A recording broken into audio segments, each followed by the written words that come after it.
figure out how to be comfortable, yeah?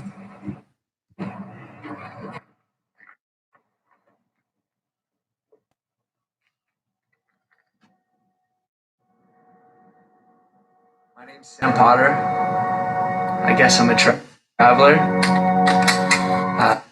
a storyteller. I shouldn't have rewound it. Filmmaker, maybe. I really don't know. But I do know this journey started with a kid who grew up on a tiny island. And as beautiful as it was, I felt trapped. And like so many of us, I looked to travel for the answer. But I wanted to do things a little differently. My whole life, I watched as visitors shuffled on and off my little rock, very rarely experiencing how special my home was. So if I ever found my opportunity to travel, I wanted to really meet people, to find myself on adventures as wild as the ones I found in books, and indulge in cultures other than my own. So when the time finally came, I did. I fell deeply in love with the friends I was making, with humanity, and its many different ways of life. I want to share with you my adventures, but more than that, the people I meet and the stories they tell. Because when you get to know someone else, you start to see the world through their eyes. I was trying to find the TMT we become or a little stuff more on Mauna Kea, understanding, respectful, but I and don't loving know if towards one that's another. what this is. And what a better place to kick off these adventures around the world than right here at home, Hawaii. Okay, maybe it is.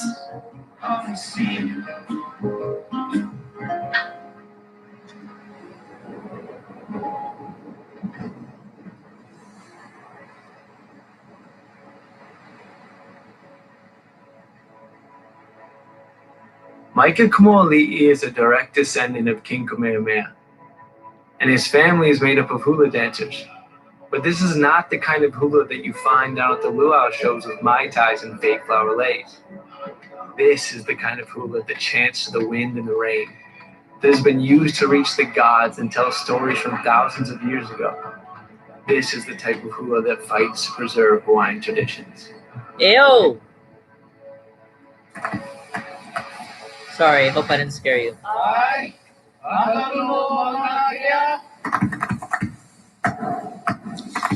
Love that sound.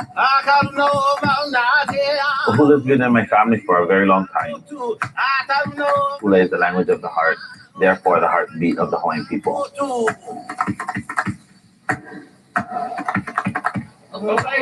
And it's true, you know, when They you start stamp that drumming, themselves, you yeah? can't help but feel the energy.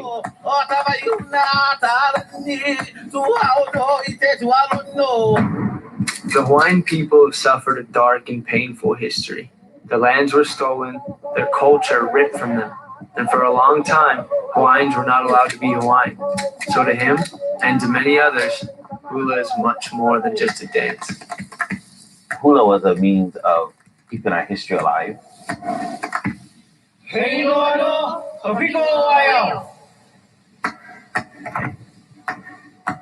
We don't have any other choice, but we have to continue on. We have to continue chanting. We have to continue drumming. It's just innate. It's just in us. Growing up in Hawaii, or even visiting here, you can still feel the tension of injustice. But when I'm with Micah, I never feel this tension at all. I asked him why, and he said, aloha. The word aloha, you hear all over the world. It's the word that they attach to hello and goodbye.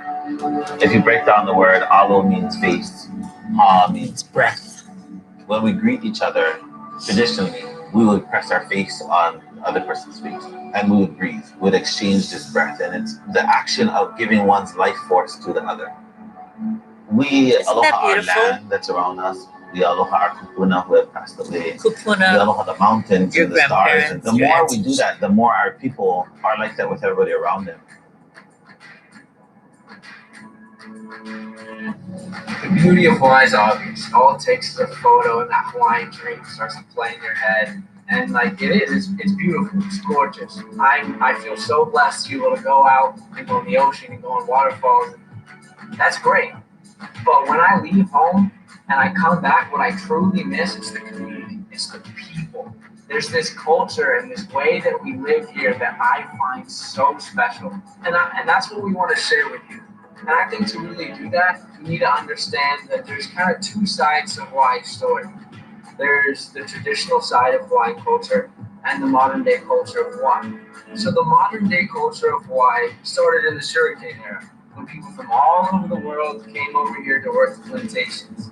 During this time, the Hawaiian kingdom was coming to an end. It was being overthrown by the United States of America. Overthrown. So this was a really challenging time for the Hawaiians. In You this can't wear collaboration your of cultures clothes. that happened, You the can't Hawaiian speak way your lived language. on. Growing You up, can't this do your concept of chants. counting your You head, can't right? dance. And You it's can't have Mama any of Ina that. and Mama Ike. One And you know needs what? to respect the Take your land, queen and and the other lock to her in her respect the palace. ocean. And in doing so, we Who do sustain they our think they lives are? and the lives of generations to come. So right now, we're on our way to meet up with my really good friend, who I think is the perfect person to talk about this way of life. Kimmy Warner has a respect for nature that few people possess. Growing up undeterred by the lack of money, she and her family spent much of their time hunting and gathering to put food on the table. But now, a well-known spearfisherwoman, cook, and world traveler, times have changed. But Kimmy still keeps these childhood lessons close to her heart, always striving to live a life of sustainability in this modern world.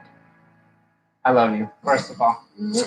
So I briefly mentioned Malama Aina and Malama Ikekai. You encompass that really well. Malama And I guess my Malama question for Ikai. you is like, where did this appreciation for our planet come from? Where did this respect for the ocean that you have come from? You know, the ocean and the land, they really provided us with everything that we needed. My mom and my sister and I would have to go pick lily koi and oranges and guavas, and we'd sell it to the local juice company for money. And my dad would take me diving so we could eat fish for dinner. You know, when people talk about Mother Nature, I mean, that's exactly what it was for our family. Nature was this always nurturing mother. From you, I'd like to hear, what do you do to practice sustainability, and what can other people do? This is For this. me, it does have a lot to do with That's trying what I to have get to my speak food on, in the most I think. sustainable way that I can find.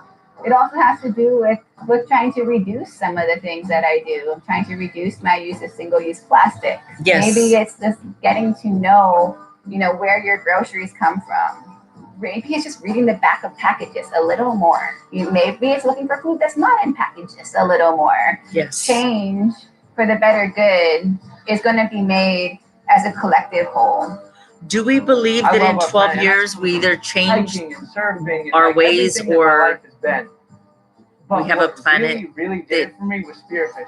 And I feel like can't people reverse almost what can't we've done? understand that 'cause Do you're we know killing that? Do fish we and they believe don't that? get that. I But don't it's know. like, you understand that your existence comes at a cost. You start to does. kind of question, okay, where does my food come from? Where does my waste go? You understand that you're part of this bigger picture. To me, if I'm going to sum up Hawaii, what feels like home to me, which makes me think of being a kid, getting a 3-prong, going diving, and cooking a meal with your family. I love that you. I feel golden. I feel like, oh, I feel golden. Is it over? You'd like to do that. Guess not. See how much I know. I don't know what I'm doing, just so you know. But I'm going to be doing this. I think, I don't know. I don't know what I'm doing. Sometimes you'll be asleep.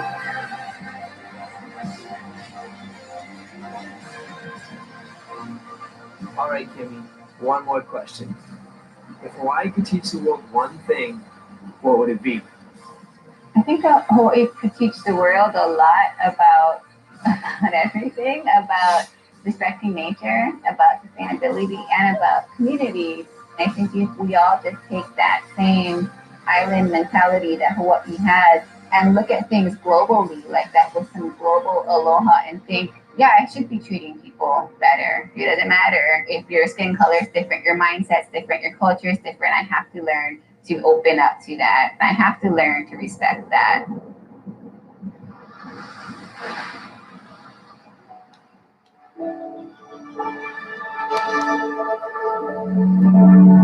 The last thing I asked Micah before flying home was what being Hawaiian means to him. And how can those of us who live here and those who visit follow in those footsteps? If you decide to call Hawaii your home, then you're obligated to its history and you're obligated to the practices of the people. And our strong practices is to be in aloha with everyone.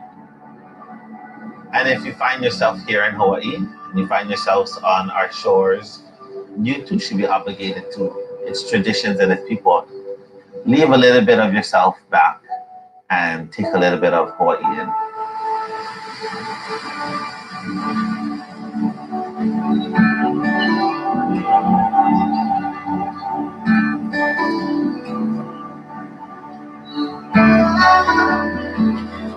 Throughout our lives, home has taught us to aloha all that's around us, to embrace other cultures and ways of life, to care for our environment. On an island, you can feel isolated from the world. And maybe it's in that isolation that we find How togetherness. do I make a difference? But Earth is an island in itself. You know, that's what I want to. How One can people, I make a one difference? planet. You know, it's like, Aren't we okay, all so in I this go on together? Facebook and I go on Facebook Live and I We have a ask lot to learn people from what each are they going to do other. So as we make different, our way or, around you know, I the mean, world, we hope that our travels change do people even us, believe push us that to a place of greater understanding, the Earth's in respect, crisis? and I appreciation feel like for the world that we live in. people don't care. You know, they don't think about it, or they're too young, or too busy, or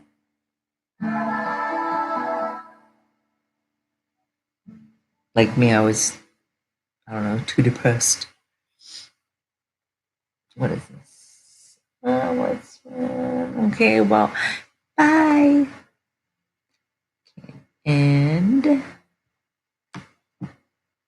Hey, aloha. My name is Eric West with HawaiiRealEstate.org. and As a realtor, I have helped a lot of people move